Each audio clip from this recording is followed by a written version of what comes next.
Life in a world that keeps changing. Think that it's progress you're making. Copy and paste pretty faces all the time. Pictures so perfect we play. Hello everyone, welcome to Anointed Lady TV, the home of news and politics. If it is your first time in this channel, you are highly welcome. Thank you so much for stopping by. And if you like what we do on this channel, hit on the subscribe button, also put on the notification bell so you'll be notified by YouTube anytime we drop a new video. And if you are returning subscribers, thank you very much for always coming back to watch our videos. On this platform, we drop videos every day and we react to every video that come our way. And on this very video, I will be watching with you. And after watching, let's go to the comment section and drop our opinion constructively. Like our videos and also share our videos if possible. See you next time. Joining us now on the morning show to discuss the decision reached yesterday by ECOWAS in Abuja and the implications ahead of a possible deployment of military forces in Niger is Ambassador Sèírìøùśly, former Nigerian ambassador to Indonesia. Ambassador, good morning and thank you for joining us. Good morning and thank you very much. Well, Ambassador Sèírìøùśly, I would like to ask you, what do you think of the resolution yesterday by ECOWAS leaders at that second extraordinary summit, which came across as being contradictory? On one hand, they say they are deploying a standby force. On the other hand, they say, oh, they are still pursuing diplomacy and dialogue, even when it is clear that the coup leaders in Niger have snubbed both ECOWAS and other groups that have tried to intervene. And where is that standby force that ECOWAS is talking about? Do you see a contradiction here? Do we really have a standby force that ECOWAS can immediately deploy, as Dr. Toure said? Thank you very much, and I appreciate the honor given to me to put in my own thoughts about the whole thing. First and foremost, just like you rightly pointed out, the release appears to be a little bit contradictory. If you listen to the opening address of Mr. President, he was virtually putting more weight on the issue of diplomacy.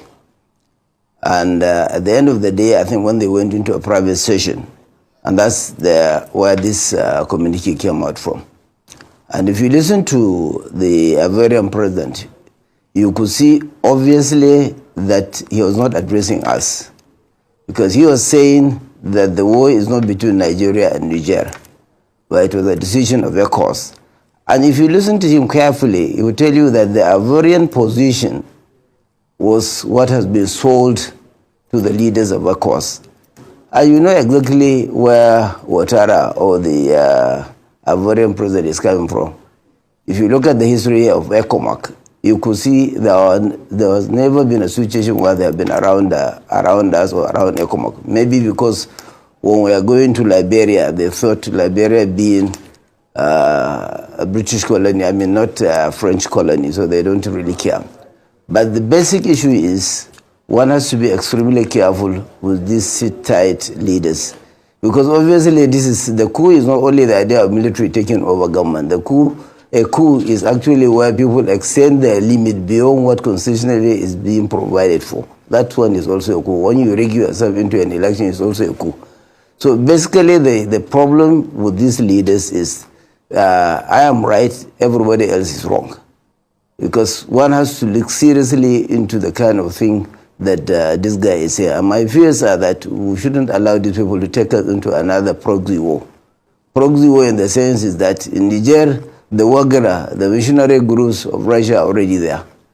And these people who are from the east is because Niger, Mali and others are saying they are tired with the domination of French in the running affairs of their own country. So they want to be really independent. They have been telling us that you are more independent than us because our own independence is only a name. Our currency is being printed somewhere, and then the central bank of another country is the one that takes care of our own money. You go back, you take loan from your own money, and you pay interest. There are so many things that are going wrong.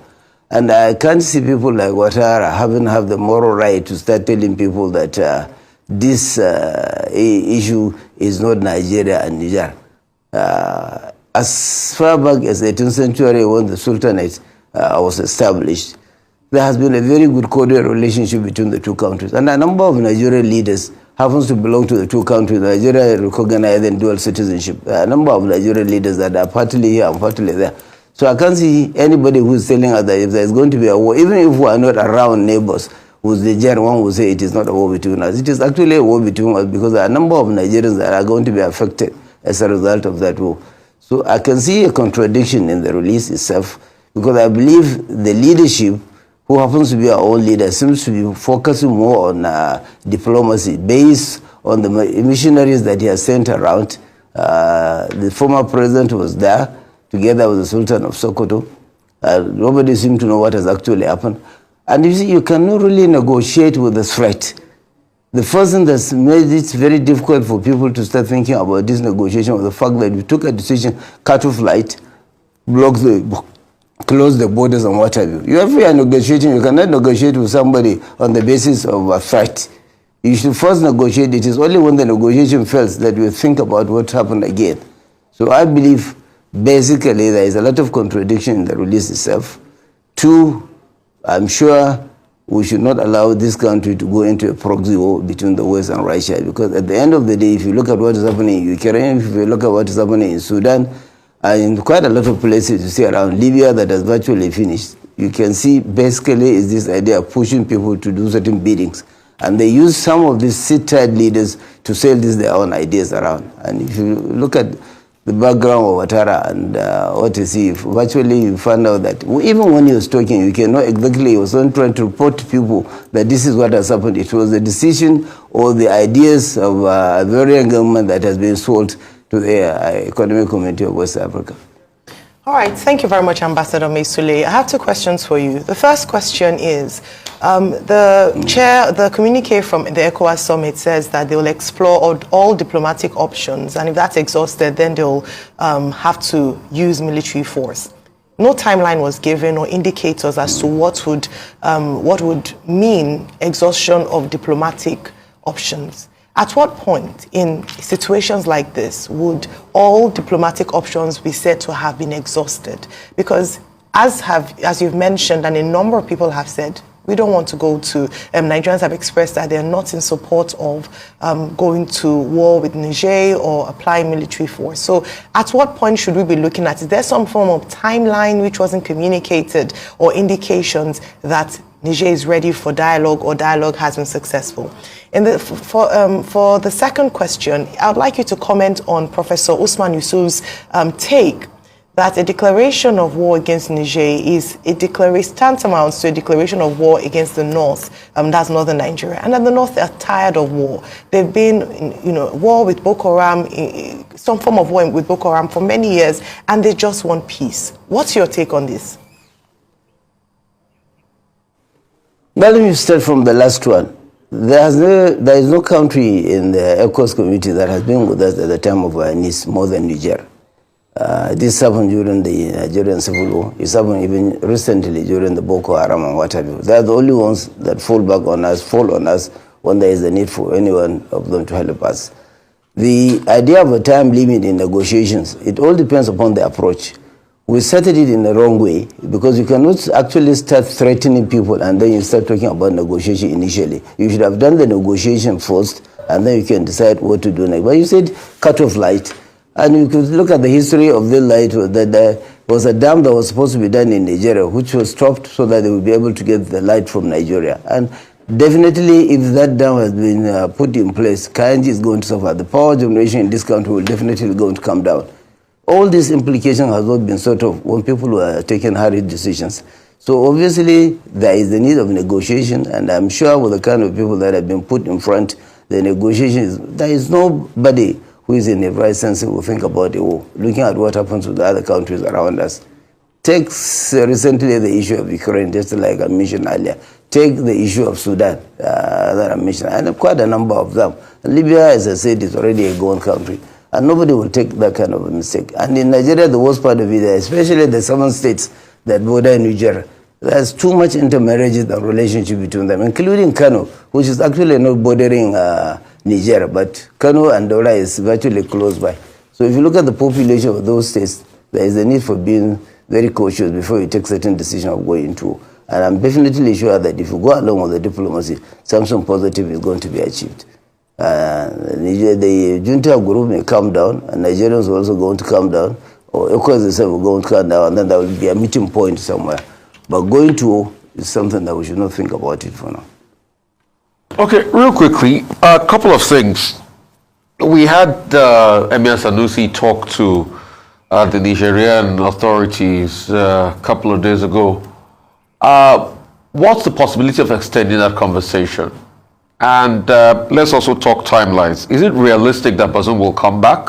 Some experts have posted that it's almost impossible, that the best we can get out of this conversation is a timeline for transition to civilian rule again in Niger, which had been done before. You know, when you look at the last coup during the time of Mamadou Tandja, when he was about to go for 3 terms, somebody stepped in, did a coup, and they had a transition period for about a year. You see, just like you rightly pointed out, what one was thinking of, ECO should have gone holistic. There are a number of military governments within ECOWAS right now. You have Mali, you have Burkina Faso, and what have you. So you start thinking about how to stop it in the future occurrences. This has already happened, but the only thing is how to stop it. But as people actually said, once a coup lasts for over 24 hours, then it's difficult to ask these people to go back and restore the then government that they have already toppled. Look at the threat they are now given, that if you move into their own country, they are definitely going to kill him. So if you kill him, whom else are you going to throw in again? So the idea is to find a way out and then think seriously of how you can go into restore democracy in a more peaceful manner. Well, Ambassador, let me ask you. President Tinubu keeps quoting ECOWAS resolutions. That was what you referred to when he approached the Senate to give the presidency powers to implement ECOWAS resolutions. Now, are ECOWAS resolutions superior to the Nigerian constitutional process, even when Section 12 of the 1999 Constitution says treaties, protocols, conventions will have to be domesticated for them to have the force of law? Can the president act on the basis of ECOWAS resolutions, even when the Senate has advised him not to commit Nigerian troops to any act of military intervention? My brother, you all know that the primary responsibilities for the president is to Nigeria and Nigerians. That is actually why he's voted for. The whole essence of government is to provide security for life and property. So obviously, once you get out of this one, his own responsibility is to Nigeria and Nigerians. And that's exactly what it is, and that's why he's been voted for. ECO seems has to have gone back to the representative. There is no way that he can take a decision without going through the National Assembly. The issue is that I'm not sure if there is going to be any stand force already on the ground. It's going to be a combination of soldiers coming out from different countries. I'm not sure if there is any standby force, just like a number of our colleagues have already stated earlier.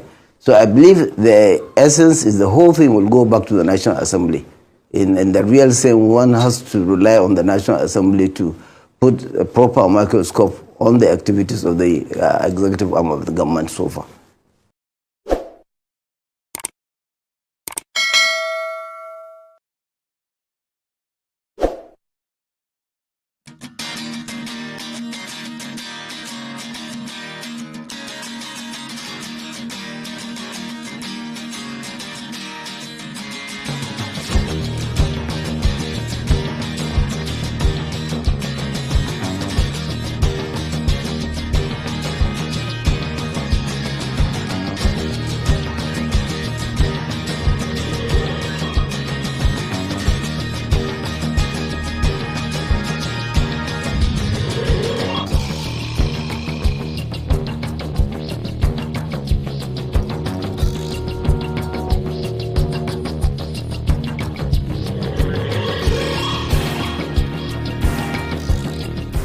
Ladies and gentlemen, good day, my brothers and sisters, my mommies and my daddies over there. Is your sister again, your doctor, your friend, your girl, Anointed Lady TV. Please, if today is your first time of coming across my YouTube channel, please do subscribe for me. Subscribe and turn on the notification bell. So each time I upload any video, you will be notified. So in this my channel, I will be bringing up many things to you in which you will benefit from it. I do talk show, I do news, anything you want to talk about, I am into it. Please subscribe and turn on the notification bell. So each time I upload any video or each time I'm on live on YouTube, you will be notified. Thank you very much for always being there for me. Please do subscribe for me, and as you do so, God will richly bless you and meet your heart desire. Thank you very much. I love you all. Ladies and gentlemen, good day my brothers and sisters, my mommies and my daddies over there. Is your sister again, your doctor, your friend, your girl, Anointed Lady TV. Please, if today is your first time of coming across my YouTube channel, please do subscribe for me. Subscribe and turn on the notification bell. So each time I upload any video, you will be notified. So in this my channel, I will be bringing up many things to you in which you will benefit from it. I do talk show, I do news, anything you want to talk about, I am into it. Please subscribe and turn on the notification bell. So each time I upload any video or each time I'm on live on YouTube, you will be notified. Thank you very much for always being there for me. Please do subscribe for me, and as you do so, God will richly bless you and meet your heart desire. Thank you very much. I love you all.